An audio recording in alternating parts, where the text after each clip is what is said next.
Hi everyone, welcome to Growing Up in Science with Urai. And some of you might not have been to Growing Up in Science before, so I'll just briefly say a few words. This is about the behind the scenes stories of professional scientists, and specifically the things that quote unquote went wrong during their careers and how careers interact with life.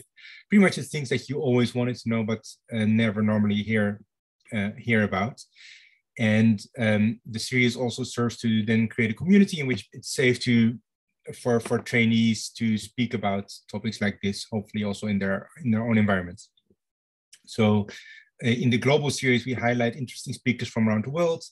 And we're really happy to have Ann Urai here from Leiden University. Anna and I met, I think, maybe 6 years ago or so when you were visiting NYU and I was visiting Cold Spring Harbor. And one thing I was really impressed by, that besides being an excellent scientist, you also really cared about gender equality in science. And you had your presentation about that you gave to us, and it was really insightful. So that left a deep impression. By the way, you might hear my baby in the background. He's going to be attending to, yeah. So I always like to keep these meetings quite informal. So Anna is okay to have questions throughout. So please type your questions or raise your hand. Also, if you feel comfortable, just turn on your video so that we can see each other. And maybe just briefly introduce yourself in the chat so that we get an idea of who's here. And of course, all of that is optional. Good, so without further ado, the floor is yours, Anne, and I look forward to hearing your story. Yeah, thank you. This is, I feel very honored to participate. Yeah, and as Wei just said, I always prefer these online talks to be a little bit more interactive because they tend to go towards the side of just a long monologue. So please feel free to jump in or asking questions. I think that will make it a bit more like the real life version. Hi Heiko, it's nice to see you. Many familiar faces. Yeah, so I'm gonna start. So Wei told me some people really start at conception. I'm gonna start a little bit later.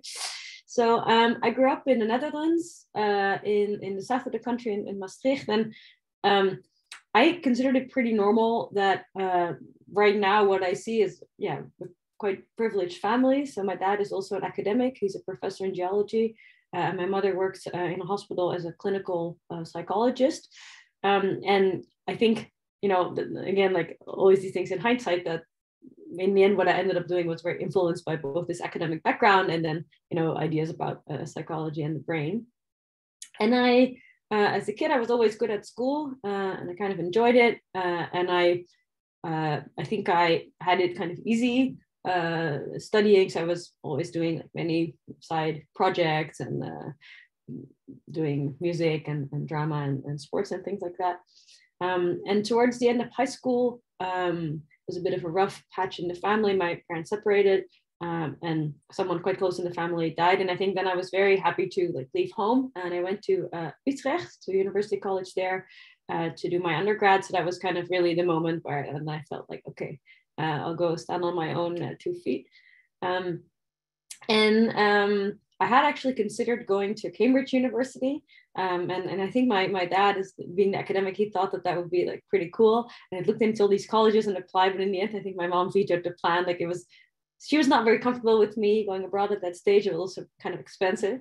So in the end, I stayed in the Netherlands.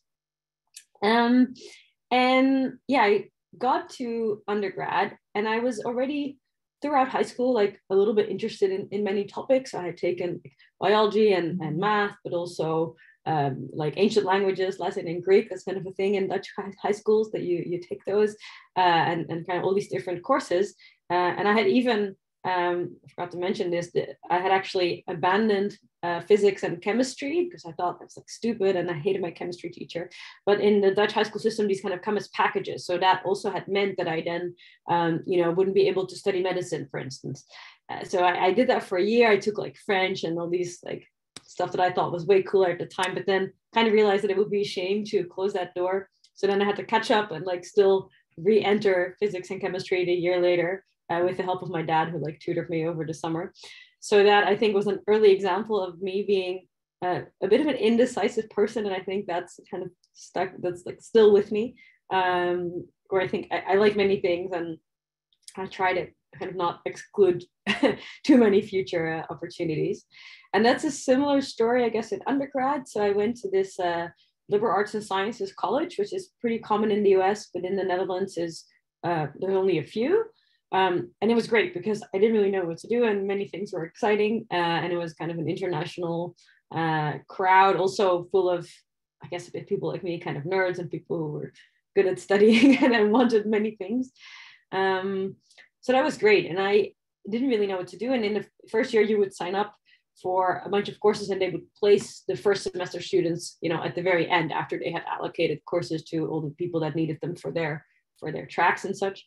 So I think I signed up for like quantum physics, cognitive neuroscience, philosophy, like many different courses, cell biology.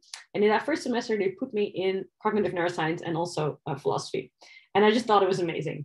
So that combination of those two, I think it was probably because I was like very susceptible at the time, like in my first semester at university, but also the fact that they came together. I had done a bit of philosophy in high school. I really thought like, wow, there's all these things in the brain. Like it's real, like you can study it. It's not so vague, but still it answers all these questions about, you know, the mind and consciousness. So that was really what I ended up being very fascinated with in my undergrad. And I think if they had put me in chemistry that first semester, that might be what I might be doing now. And I also took a bunch of other things, like I did still did some quantum physics, and I went to China for an exchange semester, so I did a bit of Chinese, but Wei Ji, don't ask me anything because I forgot all of it. My Chinese is also not good. Okay. Yeah, so in the end, I ended up like majoring in philosophy of mind and cognitive neuroscience. And I did many other things. At the time, I was really not thinking very much about careers. I just like did these things that I thought were cool.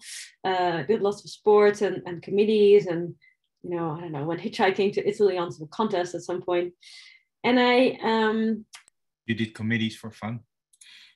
Yeah, I was like organizing stuff. I mean, yeah, I think I still do those things. And I started to think a little bit about, you know, what would come after at some point. And one thing that really was important for my decision in the end was that I did 2 very short internships, both of like 3 weeks or so. And you could do like, it's called a sniffle stage, like a kind of getting to know a field just a tiny bit. And had always this thing in my mind that maybe I should go to med school. Like I was kind of good at biology and like helping people, but I never really wanting to do that as a full bachelor, but I took this short internship in the hospital to kind of get the flavor of it. And I'm really happy I did it because it was horrible. It was really hard for me actually to, I think, keep my emotional distance. So I was with people with lung cancer and like kind of helping the nurses. I was just doing things like bringing around the food, and like, I didn't have any skills, obviously. But for some reason, the hospital environment, like, it really drained me, and I found it very difficult to, bring something productive. And a close friend of mine who took the same internship really thrived there, and now she's a medical doctor. So that was one of these decision points. And then right after that internship, I did a chemistry lab where we isolated some different fats from fish that we bought in the supermarket.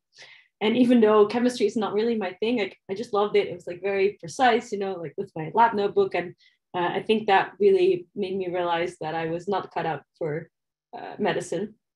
And I'm still very happy that I did this, because I was always like a nagging little voice in the back of my mind that I might want to do that. So one thing that was actually really great is I got to organize my own course with a few other students, and we did it on consciousness, because like that was what I was really fascinated about. So we invited several speakers and read a bunch of books. I think I read Christoph Koch's book on like consciousness, like as one of my formative texts. And that was also really, really fun. And I ended up kind of following from that, doing an internship at the Dutch it's kind of an organization for applied sciences. It's called TNO, where it's really more of a yeah, it's not a university setting. So they do kind of project-based research for companies or for the government. And I did my first EEG study there. So we studied if you try and make a kind of super simple BCI just based on ERP. So I just measured some EEG, and we showed people these really rapid different images. I think it was like humans and then kangaroos. So there were like different kinds of targets. And the question was whether just by passive viewing, you could build a BCI that would detect based on the P300. So this kind of ERP of a component if they had seen the target. So that was kind of not everybody is a neuroscientist here. So maybe BCI is brain-computer interface. Yes. The details don't matter like too much, I guess, but it was kind of my first taste of research and like being in the lab and like with EEG. So it's this like bathing cap where you put electrodes on people's scalp to measure their brain activity. And it was really fun to collect those data, but I also then already saw the difference a little bit between the university setting and this more industry focused kind of project-based style of research. And I really missed the university kind of the enthusiasm and the more bottom-up kind of liberal, someone comes to talk and everyone drops what they're doing and like discusses science. And there was a little bit more like, okay, we have like so many hours to work on this project and these are the people involved. So it was much more predetermined. But that I think was a really good experience for me to know a bit what research was like. Yeah, so that was towards the end of undergrad. And I'm not sure if at the time I was really thinking about if I wanted to do academia as a career, but it just seemed like the natural thing to kind of do something more in that field and like to continue studying. But I took a year off in between. That was like many of my friends were doing that, which I'm really happy I did, because I think as you grow older, there's fewer and fewer of those opportunities. So I first worked a bit. I did all these jobs like cleaning offices, and when you go to a shop and you look at a t-shirt and you put it back down but not in the right way, and then someone comes and like refolds it so that it looks nice. Like I did that for a while.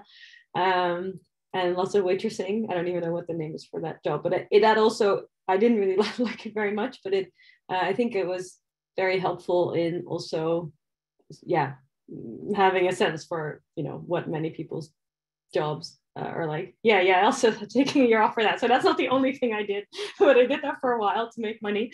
And then the idea was to make some money first and then travel for the rest of the year.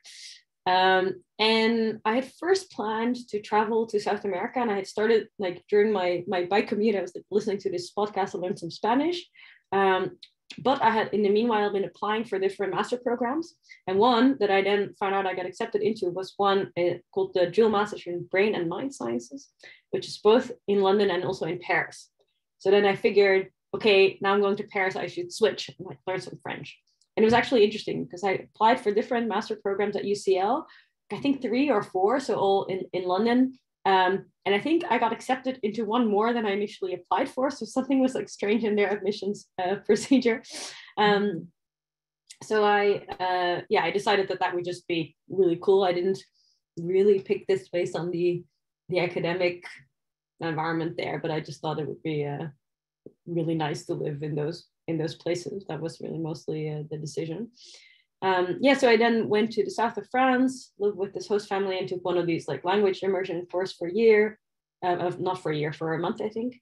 I traveled a bit in Morocco, like couch surfing. I'm not sure if that's still a thing these days, but where you kind of stay with random people, which was all really fun. And for the rest of the year, I ended up following my boyfriend at the time, who was then backpacking in Asia, and we kind of spent time there and just did the the backpacking trail, I guess, which is some of you may have done. And one other thing that was then really nice is that I got this fellowship from the Dutch government to do this master's abroad, which really helped financially. And I even remember my mom saying something like, okay, now you're making money, like you're financially independent. And that really felt like a kind of the first time that I would do some science and not like just draw money from my parents, but kind of there's a question from Eline in the chat. Oh yes, I should monitor it a little bit better. Do you want to just unmute? Yeah. Sure. I was wondering if you ever, because GCU has it's very prestigious and has a cap, I guess, on that amount of people that get in. I was wondering if you ever felt like an imposter during this period, or like struggled being so far away from home. And I think also the master's program is like has a lot of smart people. So I wonder if you ever dealt with that or had that experience. I think in my undergrad, it was not so bad. Like I think I was kind of still pretty close to my comfort zone. So it was not, I mean, like 2 hours away from home, but I often went there. It was still kind of in this Dutch environment that I was more familiar with. And I think, I think I thought I was like very important and I was kind of busy, but I didn't feel, that was like too much. I think there were like enough things that I kind of knew, and that I was kind of just, maybe it was also that I was just so self-focused that I wasn't like too much aware of like that I couldn't keep up with what other things were doing. Maybe more on the social side, like how do I look, or but not as much on the academic side at that point. Maybe also because I was just kind of studying, but not, that was like the most important thing that I would consider. But in the master's, it was a lot harder. So then I went to London, and I think that was, this massive city, which you just don't have in the Netherlands. And that was really a struggle for me. So in the beginning, it took me a really long time to find a place to live. So I was staying on like people's couches and in hostels. And I did find that room in the end, and ended up having really nice housemates. But it was just, everything was so big and overwhelming to me.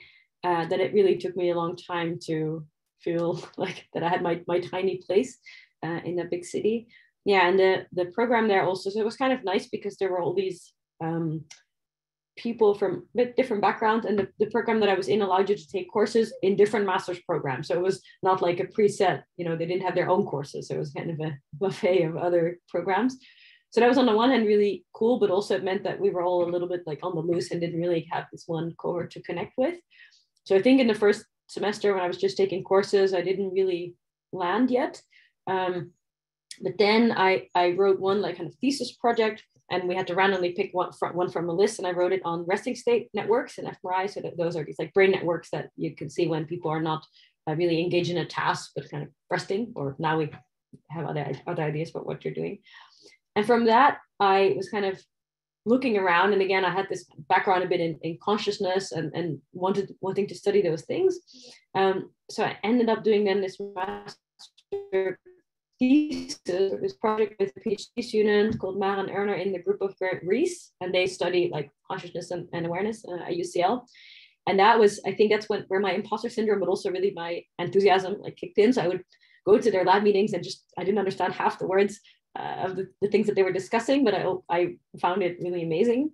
And that was like also at UCL, and just next door there you have the functional imaging laboratory, de Phil, where they've developed like the software that back then and still now like many people use to analyze brain data. So it was really like a place where a lot of great people worked. And I think I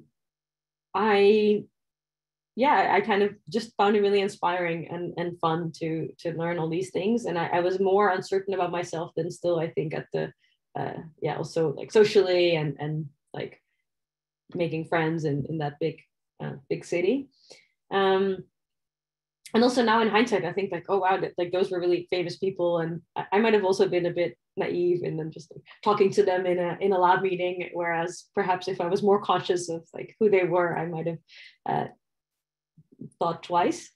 And I also went to my first conference. So this was the Association for the Scientific Study of Consciousness, which was then in Brighton. So it was not too far away.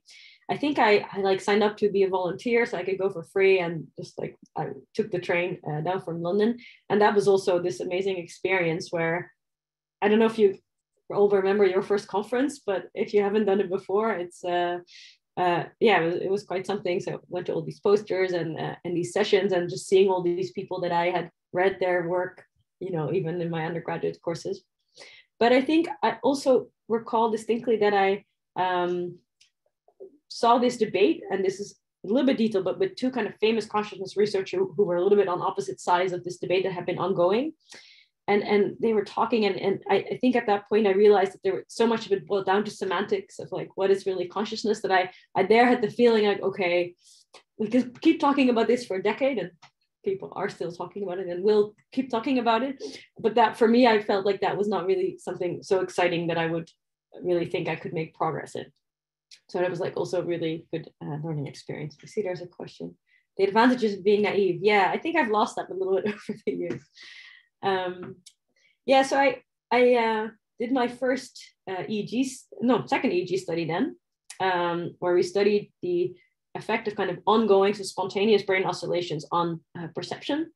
And yeah, that was also really fun. I was like there often, I often went in the weekend to use the computer in the EEG lab, because then it wasn't used and I could pre-process my data there, because my laptop was like very clunky, and like now you have clouds or clusters where you log on and you run your analysis, but I don't know, we didn't have that, or at least I didn't have it.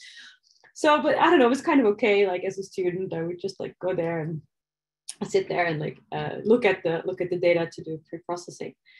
And I think towards the end of my year there, so I was anticipating to go to Paris, and I had continued to learn some French. And then I really started, maybe that's where the naivete kind of lifted a tiny bit. I really started to worry a bit about making good choices and whose lab I should join, because we were kind of encouraged to apply early. So I had like written to a few people and kind of thought about it a bit. And I then asked the head of the lab that I was in, who's like, now he's I think the vice dean of all of UCL's health sciences, so a pretty senior professor, like, oh, you know, should I join lab A or B, this or that? And I still have his email. He said, Anna, don't fret too much. Like all of these are great labs. You will do a great project. Just go to Paris and like do something that you enjoy and that you get excited about. And I was like, oh, okay, like maybe I'm overdoing it a little bit. And I still often think back of that advice. So in the end, I had this one opportunity, which was like pretty far outside of town. So it would mean that I would have to take this like shuttle bus to go there every morning, and I come back in the evening. So I was like, even though it was a really great institute, I was like, that's gonna not be very fun. So I went to this lab at the École Normale Supérieure with Catherine Baudry, and that was really an amazing time I had there. So she again studies conscious experience, now also the relationship between kind of bodily signals and conscious experience. So that was, then I did an MEG study, so still my skills were kind of relevant. And I think what I really learned from her is to pause and like think before you collect data and to analyze them. So I really remember that at some point she sat us down, me and the PhD student I was working with, and she was like, okay, now we're going to draw out all of our hypotheses and like what figures we would make to test them. And that was the first time that I had ever thought of an experiment like that. For some reason, I always, before that, it was more like, okay, the grown-ups kind of know what we're going to show in the end. And I was just kind of focused on collecting the data or processing it, but really that like zooming out and thinking about what the end results would be was something new to me and something that I still try to do and that I'm not necessarily all that good at. And yeah, so I think she really showed me and like kind of taught me a little bit that hypothesis-driven aspect of science. And yeah, so that I had a great time in Paris. Some of my classmates, most of whom didn't really invest in learning French, said that, you know, French are a bit rude, and that's a stereotype, this cultural stereotype, I guess, but I really liked it. And it's a beautiful city. But of course, the master's was only 1 year. And oh, there's now live transcription. Okay, let's see. And so I had already started to consider what I would do after, because by then, still the same boyfriend had started a job in the Netherlands, and he's a journalist. So you know, he was like settling there a little bit. So I thought, okay, if I want to live in the same place, you know, I should also return. And during my master's project in London, one of the people I was working with, he was a postdoc at the time. Randomly, I think we were like pre-processing or writing some code for beamformers together. And he said something like, oh, what do you want to do? So I said, oh, maybe I want to go back to the Netherlands. And then he just mentioned like, oh yeah, you should go work with Tobias Dolner. He just started his lab in Amsterdam, because they were like buddies from postdoc time. So it's like looking up that person who, spoiler alert, ended up being my PhD advisor. And so Tobias actually came to a conference in Paris. So that was another one that I went and like, I think volunteered to just attend for free. And so after his talk, I went up to him. I was like very, very nervous to be like, hello, I'm interested in your lab and do you have a spot for a PhD student? So he didn't, but he said, maybe we can do a collaboration with this lab in Hamburg and you can apply for some grants. So then we were discussing what I would want to work on. And just this was a bit later when I visited his lab in Amsterdam. I had been talking again to my dad, so here the family kind of privilege comes back, and we had been talking a bit about perceptual learning, because he studies these geologists in training who have to view a lot of images of like seismic activity, or maybe like spotting if there's some salt deposit somewhere that you might want to mine. So it's kind of this thinking of like making these very high stake yes no decisions. Or are we going to drill here? And it was also for oil actually. So we've been talking a bit about that, of like teaching people this perceptual skill. So that was kind of on my mind at the time. So then Tobias asked me, what do you want to do for your PhD? And I wasn't really prepared for that question. I hadn't really thought about it. And I was like, oh yeah, I think perceptual learning is really interesting. And it happened that he had a proposal on perceptual learning that another student had written, didn't get funded, and she had left academia. So he was like, well, you can kind of reuse that proposal and we can do that. So that's what I ended up submitting. And I had also applied to a few other PhDs in the Netherlands. And there was one which I got an offer, but I decided to decline it. And in hindsight, I'm quite happy. I didn't have a good vibe with the interviewers. And now, many years later, those are also people that have been, I hear a gossip at conferences that they're not the best department. So I think that was like an interesting data point in hindsight, that these gut feelings are not to be ignored. Not the best in what way, Anne? Like, sorry? Not the best in what way? You mean the feeling like that I had? No, that's that department. Like, what way were they sort of questionable? Yeah, I mean, there's not like a really harassment claim, but just some people have talked about that the head of the department there, who would have been my advisor, like has some favorites. So like some of the people working there think it's amazing, but many other people leave like with not a lot of output, or kind of leave in a bad way. And I, during the interview, I was like, I'm not sure, the project seems cool, but I don't know. I didn't really get excited about it. So I'm kind of happy I did that, but you never really know how these things are going to play out. So one of the downsides of this, I had then this weird situation where I was officially a student in Hamburg with my own money, but I didn't live there. I was living in Amsterdam. And the downside was that I was actually paid from this German studentship, and I had much less money than the PhD students around me, when the Netherlands are paid like normal employees. So that was something, in hindsight, I'm not sure if I would have done that. Like now, what I know about, women not negotiating and the gender pay gap, might have made different decisions, but that was the thing at the time. And I guess it also, I never felt like really worried about it, because I knew that, I had still some family to fall back on. And that's also something that now I think like, wow, what a privilege was that, to kind of just go into that financial situation. And yeah, so scientifically, I was really, then that was when my imposter syndrome was like going through the roof. So I had done a little bit of programming, but actually looked back at my master's thesis, and I made all the figures in Excel at that time. And then all of a sudden I was in this pretty technical lab. So that lab that I joined, like I kind of wanted to go away a little bit from the consciousness stuff, because like I said, with this conference, like I felt that it was not really going anywhere enough for me.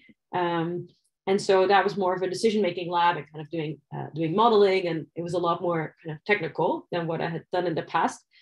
So yeah, in the beginning it was really tough, but I think it was also a bit of luck that I turned out I quite liked programming, which it could have gone a different way. But once I kind of got a little bit into it, and I think after the first few years, there were a few changes that really helped my confidence. One was that we moved to a different building. So instead of being with two more senior postdocs, I was with other PhD students, which really helped me kind of be more at ease in this daily office setting. And that's also something that makes such a big difference, I think, just the people that you share your office with. And then also there were a few new students coming into the lab. So I kind of then realized what I had learned and that I had, progressed quite a bit compared to them, which is always this like reality check moment. So I was still doing my scanning. So this was MEG scanning in Hamburg. So then for 2 summers, I went over there and like subletted the room and just like spent all day collecting my data, which was also like a bit intense, but also interesting. And there's actually one thing that I regret, which I don't think that I've talked about this before, but there was actually an internship an intern in the second summer that came to help me with the data collection. And I think I really had set this high target of collecting like 60 people, and they each had to come 5 times. And it was like this difficult study with pharmacology.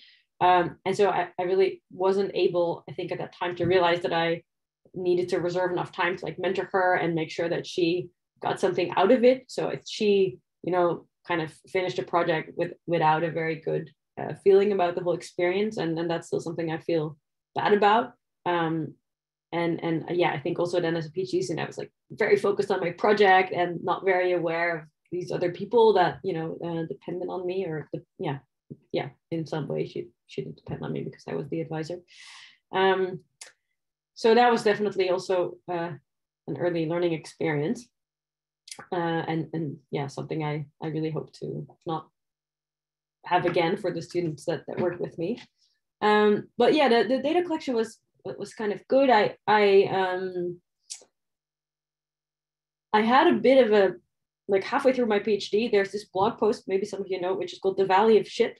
And it is about many people in their PhD, like halfway through, they feel like they're in this valley and like everywhere you look, it's bad.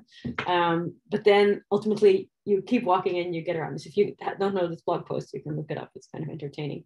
So that was certainly the case for me. So I had collected tons of data, but it was like very far from being a project. So there was lots of like complicated pre-processing pipelines that I had to build. The original proposal that I had written was on this between subjects study with pharmacology on learning. And it was like 20 people in each group, like a between subject statistic. And that seemed like a good idea at the time when I started, but then it was like the replication crisis was really coming to psychology. And there were several high profile cases. So Diederik Stapel in the Netherlands had like frauded data, and people were really becoming aware that you need enough power. And I just realized that this design that I had made was like really underpowered to answer this question, but I had collected the data. So then, we needed to kind of shift gears a little bit. And I ended up doing more behavioral modeling and pupillometry, which ended up becoming my first paper. But so it took a long time. And in psychology, and especially in the department that I was in, like many of the other PhD students in other groups had already 1 or 2 small papers like in their pocket. And I just still had nothing, and I had all these data. So that was difficult. And then also around the same time, my advisor moved to Hamburg to become a full professor there. So then I was also a little bit stranded together with 2 other colleagues who were great. And we were kind of, we would commute there like once a month or so, or once every 6 weeks. We would go from Monday to Friday and just do science and then go out in the evening and then come back home and like process all the information that we had gathered. And so in hindsight, that was, I think, really this change that I then had to become more independent in my day-to-day like organization and not being as reliant, because the group was also growing. So I didn't have so much hands-on mentorship. And then I had enough for my first paper. That was, I think, in my 3rd year. There were no preprints yet. I think my life would have been much better with preprints. I think that's really a huge difference now that you get your work already out there. But it took a long time. I had to go through a review. But so once I then had my first paper out, that's, I think, when I started to think, okay, maybe this academia is like something interesting. And then, of course, the other papers I wrote then ended up kind of following there. So you have all these things that are kind of being prepared for a long time, and then they'll all kind of work simultaneously.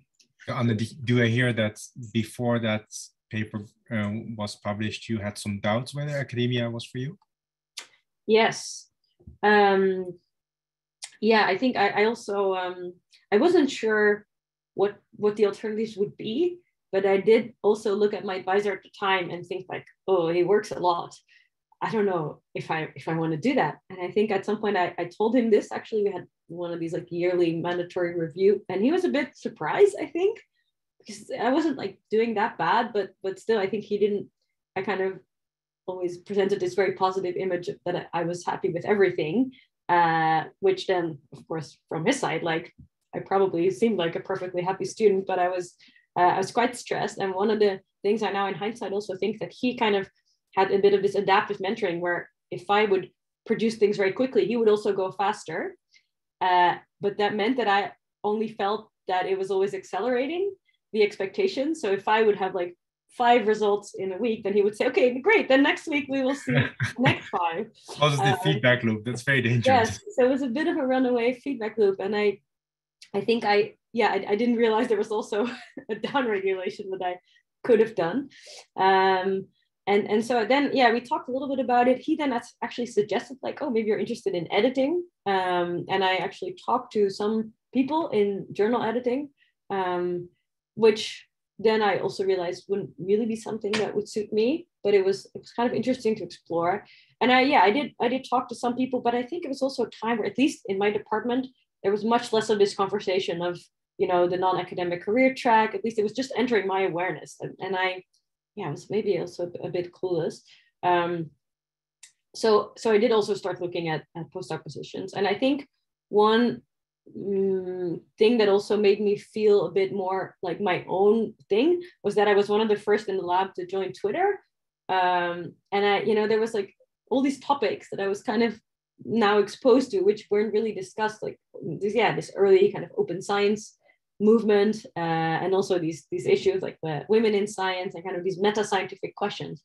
And I think that has been really an interesting part of science for me, like all these meta topics. And then I became a little bit the like social media person in a lab in the end, and I started bringing up some of these topics. And I also remember that I started reading a little bit about these issues of women in science. And on my very last lab meeting that I did before in the end leaving the lab, then I gathered the courage to like present the research on women in science. So that was like a preliminary version of the talk I gave at NYU some years later. But it took me some time to like find my own voice in it, even though people in the lab were very friendly. But that was definitely a process. I'm just checking here what other notes I took. So I then had started thinking about a postdoc. So I think during my PhD, like super seriously looked at other things. I think especially after I had this first paper published, then things kind of, things started rolling. So then I was invited to speak about it in some places. I really felt like, okay, I'm part of this community. And that was really a change. And then also how you're seen. Like then you're a scientist, not just a student. And I do think that now with preprints, like that can just come much earlier, which is much nicer. So what I started doing is just make a list of people that I thought were cool. And there were like all sorts of scientists, like in different subfields of neuroscience and in different places.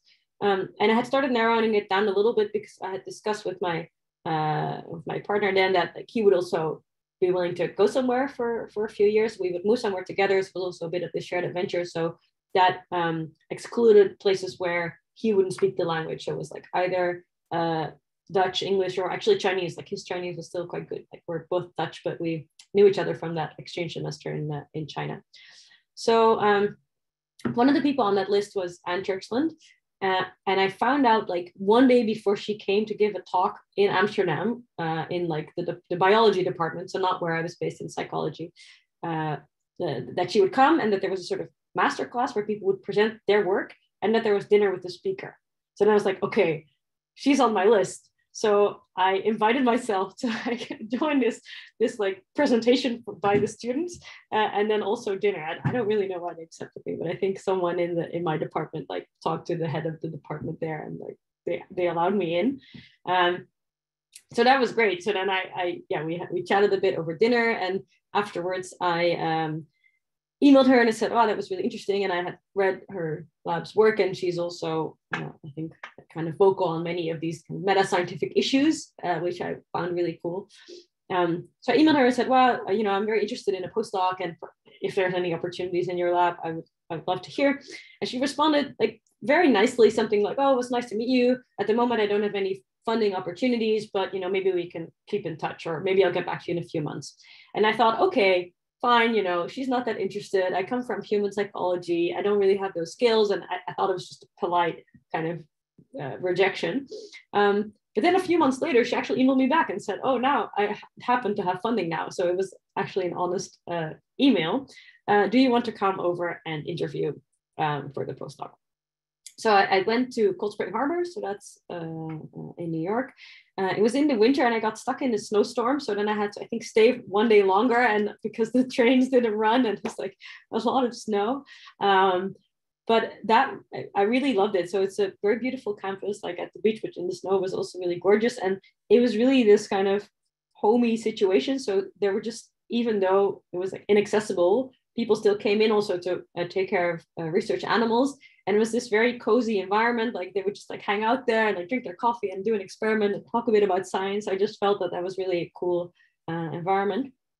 And I also had we had a nice dinner. So in the end, I also really went with my gut feeling that this was like a cool crowd of people, even though it was like kind of the suburbs of Long Island, which in hindsight also had some challenges. But at the time, I think I very much just went with the this like nice campus and this nice group. I had also I actually considered going to Shanghai. There was like also a department of NYU, like a version of NYU there. But in the end, we decided for the American setup. And one kind of realization that is also coming throughout that it's like easy to talk about women in science and like doing all these things, but like having a partner that will actually oh, did I drop for a second? Okay. Yes, yeah. A few seconds. Yeah. So having a partner that was then willing to like quit his job in the Netherlands in journalism to like come with me and be freelance for a few years, like I can't emphasize how important that is to like doing these things. And I know many cases where that's not possible. Where was I? Yeah. So then I was like interviewing for this postdoc, and there were kind of two projects. So one was on multisensory integration, and this was all working with rats or mice, which I also thought was like this, they had all these cool techniques and social development. Profit is the economic. Whoa. Someone is sorry, someone unmuted themselves accidentally. I think I'm gonna disable that option. Yeah. Right. Yeah, ask me any questions if you have them. So I had become interested in like this systems neuroscience and like all the things they were doing there. So we had started this journal club during my PhD already, like reading some papers, and it's like pretty hard, like all these different cell types and how do you keep them apart and what do they do in the circuit. But I thought that was like a cool thing. And I think I have a habit of like becoming a bit bored with the topic after I've done it for a few years. And I think this distinguishes, it's actually a little pet theory that in science, people always talk about splitters and lumpers, like people that kind of divide the world up into more and more pieces, and those people that just want to have like one nice theory. But I also think there's like stickers and jumpers of like people that just like have this problem and they stay focused on it for their whole career, and like that's really what they do. And then people like me who, they do this thing for a while and then they get bored and they switch to something else. I love it. You should publish a theory. Yeah. And it rhymes, or like a little bit. So I was like, okay, I'll do something a bit different. Like I was a bit bored with cognitive neuroscience and just like the same stuff. An absolute jumper, yeah. And one thing that I also really found very cool about these people is that there's real engineering in systems neuroscience. So in psychology, you buy a computer, you write some code, the thing runs, you have your keyboard and your mouse, and you collect your data.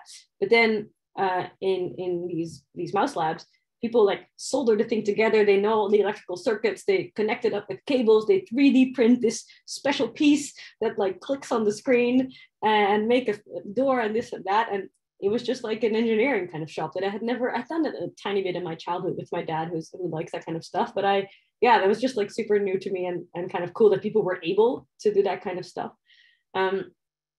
So it's also really hard.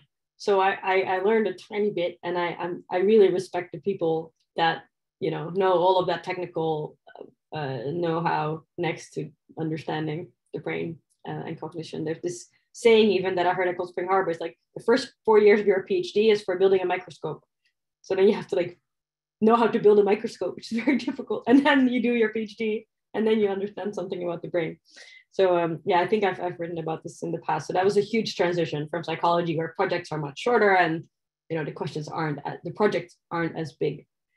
I also had to learn how to work with mice, with animals, which was definitely a challenge in the beginning.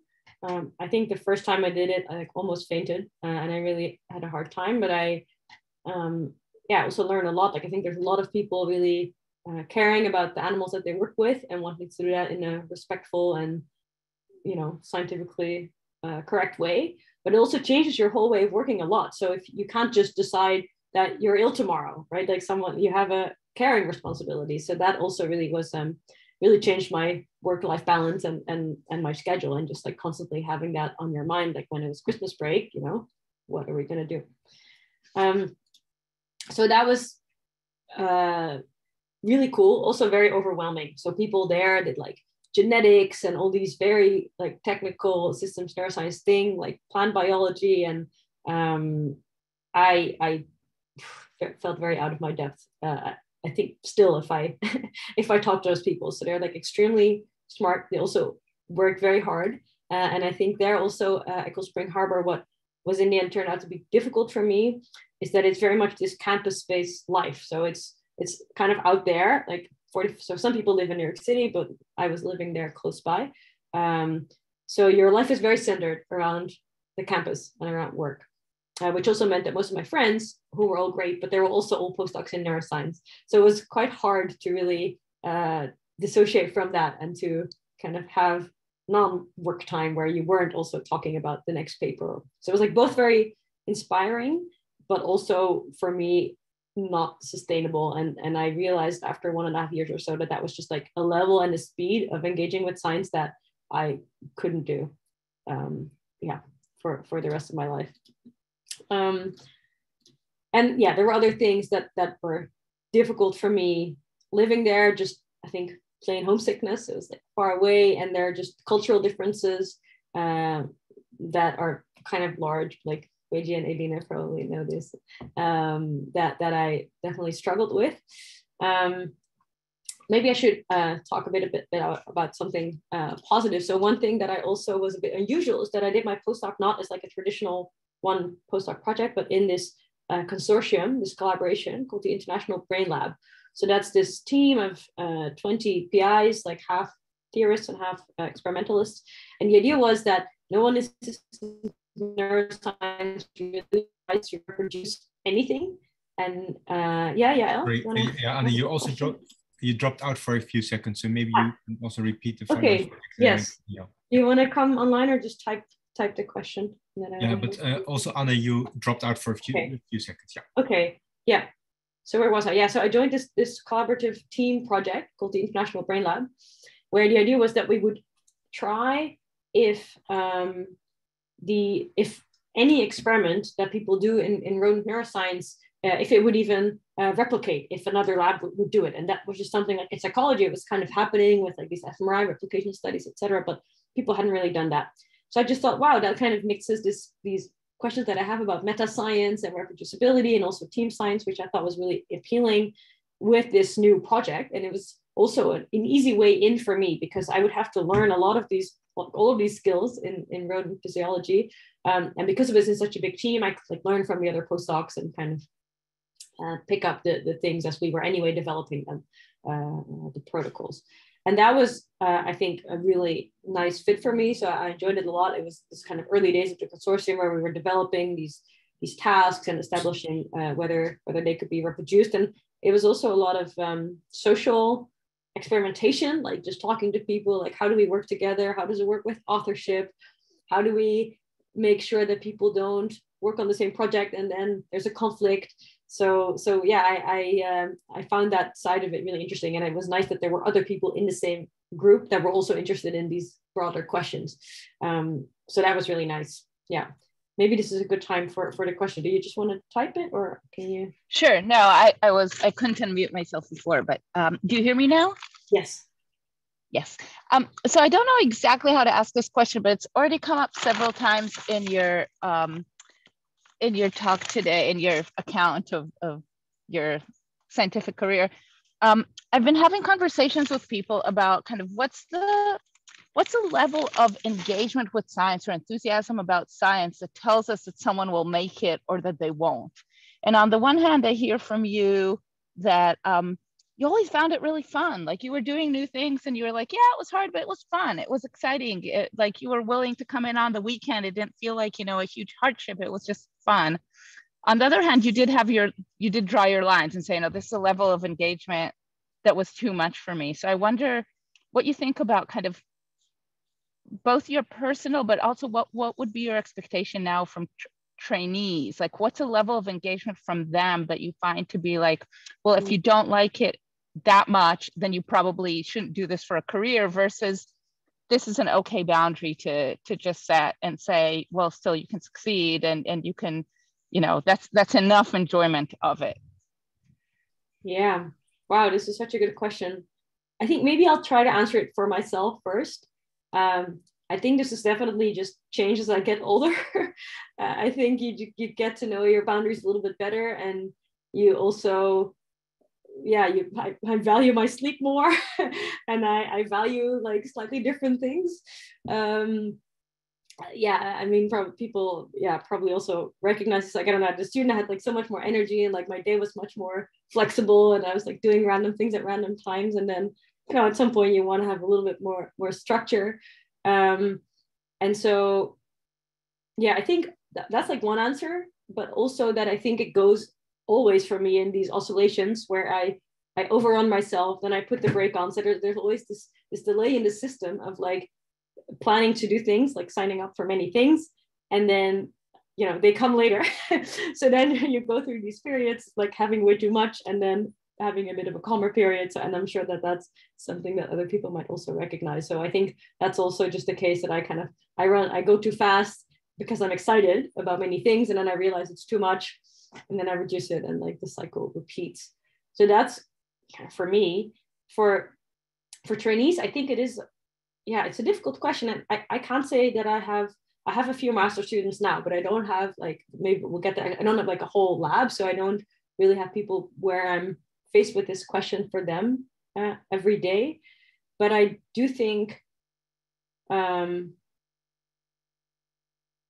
think if, maybe this is also strange, like if already as a student you feel like you don't want to ever read a neuroscience paper in the evening, that's probably a sign that you're like not that passionate to do it, that there could be things that would capture your interest more, right? So I think you need to have a little bit of a sense of like, okay, like maybe I'll listen to a talk just on when I'm like going around the house, like doing little things, but of course then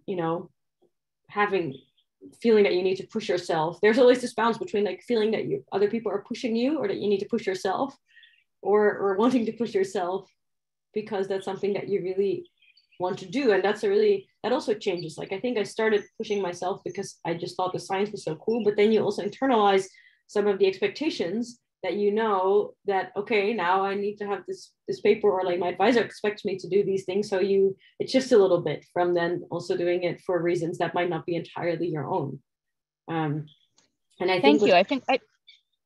I think that's a great answer. And I want to what I hear in your answer is basically kind of revealed preferences. Like if I don't find myself wanting to engage with this, then I don't want to engage with this, basically. Maybe we'll get, actually right now I'm in a bit of a kind of strange space in that. So maybe we'll get there towards the end. But I think for trainees, I would try to I wouldn't be the one to push them, but if they want to push themselves, those might in the end be the students that that I think would like be more likely maybe to then thrive in academia, because it is so difficult, because it is a kind of, yeah, it is competitive. It's not always 9 to 5, but you can also do really well in a 9 to 5 setting, and I try to do that now. So I haven't found the best solution yet for trainees, and you've probably thought about this a lot more than I have. Yeah, but for myself, definitely, I think with this revealed preference, it's, yeah, you kind of follow a little bit what interests you at that time. Quick logistical remark. I think we'll continue for maybe 10 minutes or so. Yeah, I see one hand up. Do you want to take, Derek, do you want to speak? Sure. So thanks so much, Ann. Really appreciate your talk. I was wondering, like you mentioned before, how you had these gut decisions, which kind of led you to either jump into something that you were more excited about in science, and that may have been, I guess, helpful in finding these rhythms where you're most productive and most productive and finding like your passion in what you're doing. Do you think that influenced your decision to study decision making and thinking about how oscillations and your own decisions kind of led you into this path in science? I've asked myself this question many times, and also maybe the flip side of that question is like, does studying decision making really help you make better decisions or to understand your own decisions in life? And it really, I see Wei Ji's shaking, it really doesn't. And it's kind of a shame. Like, I feel people joke that like psychology, they say research is me search, so that many people enter psychology because they're interested in their own minds or their own cognitive functions. And so maybe it's always easy to think in hindsight, right? That like maybe because I was a bit indecisive, that's where I ended up doing. But that's actually something that right now I'm thinking more like, how does my work, which is like fairly fundamental, connect to real life decision making? But I think that's, as a field, a step that we're really quite far from convincingly taking. So I wish the answer could have been yes, but I think it's pretty detached. Yeah, there was one book that I did read at some point during my postdoc, which was on like that you actually have to manage, also thinking about these like cycles, that it's about managing your energy, not your time. And that really shifted my perspective, where I try to be much more flexible with my time to manage my energy, which is more of a limited quantity, actually. So that's just, the book is called Do Less. A little detail. And I don't know really where I was now. I think I was somewhere in my postdoc. Yeah, so I was like really liking this project, but it was also kind of difficult, and I was spending long days like doing recordings in the lab. And then I was, yeah, I think I really went through a phase. This was like halfway or so, like 1.5 years in, where I really was feeling, I don't know that I was like depressed, but I went through a pretty rough patch, and I wasn't sure if like this was what I wanted to do, but I also didn't have a clear outlook. Like, it wasn't that I had almost finished my postdoc. So, I mean, I could, I did consider like, do I really just want to do something completely different? And I actually talked to a lot of people, so that was really helpful, and people were super nice with their time and talked to me about all these career paths. So it gave me a bit of a safety feeling that, okay, there are many other things, so if I really feel like this is not working for me, that's something I could do. But I also kind of stuck with it, I guess. Like, it wasn't that bad that I felt like I really need to break with academia. And then I think quite a few things happened. So I became involved a little bit with a professor called Adam Aaron, who's at UCSD. He's a cognitive neuroscience, but he has shifted his research actually quite recently now to work on the climate crisis. And so kind of simultaneously with my moving to the US, I had become more aware of like these climate change like reports from the IPCC, and also I guess the kind of car culture and like many other factors of American life made it much more in my face that this was something that was really bad, and yeah, it was a kind of frustrating thing, of course, as I think anyone who engages with these topics. So I started to also like talk with him, and we ended up at SFN in Chicago organizing a short session, like sometime in the evening, to like talk about what is even the climate impact of this huge meeting where everybody flies every year, and can we do something about that? So I think that like meeting with him, I think he saw on Twitter that I retweeted something and asked if I wanted to co-organize that. That really set off like this realization that, okay, maybe that's even something I can do as an academic, or in some way related to my academic work. So then it was kind of early 2020, and many things happened. So then there was lockdown. All of a sudden, no experiments. I was sitting at home. It was really frightening because the first wave of COVID in New York City was like awful, and I was not in the city, but still like felt very close. I opened up this email folder that I hadn't opened for a while because I was busy with recordings, which had this job alert that I had set up for Dutch faculty jobs. And I saw these like 2 jobs that were actually pretty, applicable to me. So I was like, okay, I have time now. So I applied. It was also the time then of the Black Lives Matters protests, and like it just felt like the world was just completely exploding. And I found out I got this job offer in Leiden for this joint research and faculty position, and also around the same time that I was pregnant. So then I was like, okay, maybe this is like the moment. I've been having all these doubts about like what I'm doing here, and maybe this is like a really good place for me to just like return home where I know things much better and do that. So I was a little bit reluctant to then talk to my advisor. So I told her all these things, and she was very, very positive and happy for me, and then also told me that she would actually be moving her lab to Los Angeles. So in the end, it was a kind of perfect timing that I would have had to decide anyway if I would come and like, rebuild the lab, which always takes quite a bit of time to get all these experimental procedures set up again. So I decided to then, just wrap up the postdoc really quickly. I finished all my data collection, didn't analyze any of it. I still have it, it's still sitting there, but I will get around to it. And then kind of in the lockdown and in quarantine, we came back to the Netherlands. And I then did this job for 6 weeks, and then I went on maternity leave. So it wasn't great for them, but they were very, very supportive in my new department. And so that's now 1.5 years ago. So I'll try to wrap up a little bit because I see you nodding. Yeah, so I've been teaching, writing grants. I still feel like I haven't at all like established really what I want to do with my own research program, but I have now this one grant where he's promised some things, so I'm going to do some of those. But also, and that's maybe relating to Yael's point earlier of where I'm now, that one of the things I actually feel most passionate now is understanding more about climate action and the climate crisis. So I've joined several groups, like both here locally in my university and also nationally, a group called Scientists for Future. We think about these things and to think about how as academics we can engage more with this really kind of big problem of our time. And so that's actually currently what I spend. If I read something in the evening, it's mostly on that and not on neuroscience. So my neuroscience right now actually a bit lower than that. And I'm still figuring out ways in which I can somehow do those a bit in parallel or combine them, or even, so Adam has actually moved his research towards the psychology of climate action, which I think is a super brave step.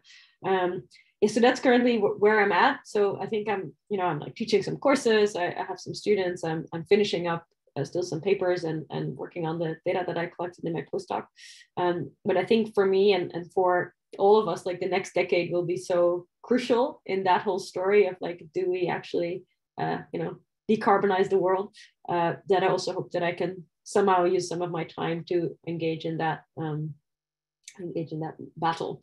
And there's a lot of interesting social sciences, and also just the technical sciences are also interesting, but just the social aspects of it are really fascinating. So maybe in a few years, I might be doing more of that. I actually hope so. I think it's very satisfying to me to try and at least use some of my energy for that problem. But also hopefully still definitely some neuroscience. Yeah. Thank you very much, Anne. It's wonderful. Many things to think about, at least for me. Anyone wants to ask a question? You can raise your hand or type. Eline. I was wondering, the topic of meta-scientific questions came up a couple of times, and I was wondering, now you are in a position of more power, how do you feel about Or I think about implementing these, or do you feel like you shifted your opinion in certain ways being at a different position now, or do you feel like this is not on your mind anymore? Would love to hear about that. Yeah, no, I think it's definitely, I think you kind of internalize some of these things. So like now when I, when I would have interviews or so, like I'm much more aware of like, okay, everyone has biases against like minorities or women. So I do try to take these into account and also just talk to students about it and kind of make it a normal topic of conversation. I think on the open science side, that's actually something that has really, really taken off. So there's a big community here and like people really take this seriously. So in that sense, that has become a really mainstream topic that I therefore feel it's not so much on my mind as like something I need to push for because it's become more ingrained. There's also still these ideas about team science, which I've now put aside a little bit because I'm no longer actively in this consortium, but who knows, maybe in the future that could still help. And I think a lot of the skills I learned there in this team also apply now that I'm interacting with students and kind of being a member of the department.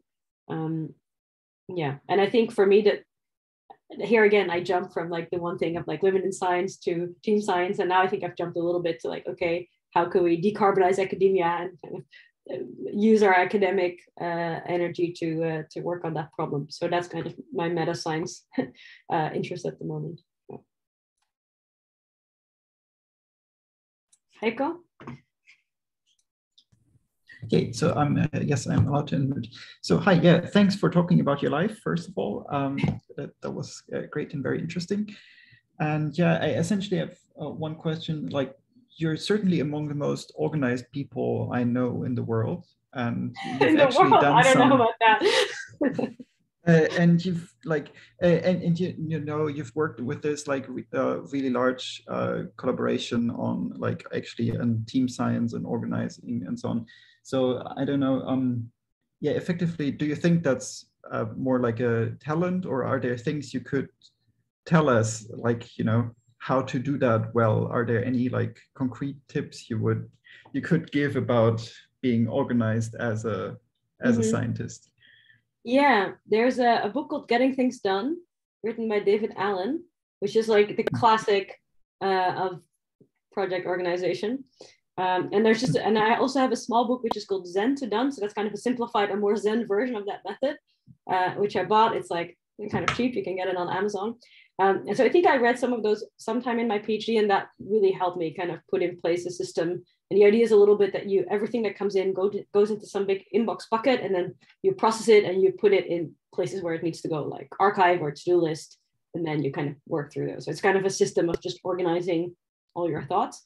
And yeah, that has really helped me because I think I tend to kind of ruminate and my mind is a bit jumpy. So just like putting as much as possible in this other system has helped me. So I think for those two books, those have been kind of for me ways that I try and organize a little bit. Yeah, I now use this tool called Obsidian. I think I once blogged about it as well, which is a nice like open science, just note taking, but there are many other tools. And now Wei Ji has to look up all these resources that I'm just throwing out there. I can also find them. Yeah, it's probably also a bit of her personality. I might overdo it sometime. Probably a bit of her personality. So, yeah, and just like getting things done is from David Allen is definitely like a really classical. Yeah, I personally was I could very much relate to what you were mentioning towards the end about how you sometimes feel that nowadays it's very hard to justify to work on anything else but the climate crisis. And I've also struggled with this myself. Like, is there any line between my actual research and helping with that problem? And the answer is no. So, and I went to like this symposium of psychologists who are associated with the UN, and they are working on different aspects of the climate crisis, and then it's like about mental health and about persuasion and behavior change, and I don't do any of that. And yeah, I'm sort of encouraged to hear examples from you of people who are trying to not just decarbonize academia, but also try to shift their own research towards these more relevant directions. Yeah, I mean, that's really something that if I knew the answer, you know, I would tell you.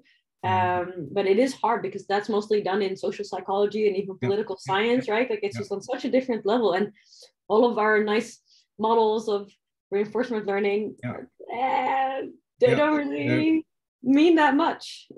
So that's really hard.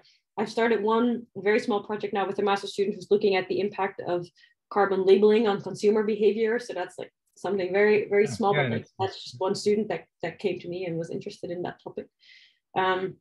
And I think so far I've mostly focused on like using our position in universities, which are like big institutions, you know, with power and with visibility, to use that position, not yet as a neuroscientist, but like as a faculty member and as a university community member, to push through those organizations and push them to lead. And also one thing we're exploring now is to teach undergraduate psychology students on that. And I very much hope that I'll be able to do that, because when you teach a new course, you learn all of those things yourself as well. So yeah, so far I don't yet know how I'm going to really do this in my research directly. But I hope I can. Some people do neuroscience of like climate like decisions, but I think that's not something that's super relevant in the short term. So I'd love to hear if you have suggestions. But I also think that we have power as like students and especially faculty members to like participate in the social movements and to lend our voice to, you know, because we're still, you know, quite respected, maybe especially if you say you're a scientist but you're not from climate science, but you understand how amazing it is that all these climate scientists like consent on these reports. Like imagine what would happen if neuroscientists would have to all agree on one report about the brain. Like nothing would come of it, right? So I think it makes you appreciate just how what that means. Yeah, absolutely. All right, we'll take one more question. Derek, do you see any opportunities in the future to, I guess, scale up our models on a like an individual basis to like larger social contexts and try to apply that to your work? Yeah, I mean, people do model kind of, you know, social networks and agent-based models and different attitudes, but it's just a field that I'm very unfamiliar with. So that's mostly like, cognitive or computational social science, maybe it's called, or social psychology. And I don't know that literature very well yet, but for sure there's stuff out there. Yeah. Cool. Thank you so much, Anna. That was wonderful. Thanks everyone for coming. Yeah, and, thank you. Hope to see you in future Growing Up in Science events. Take care, everyone. Bye.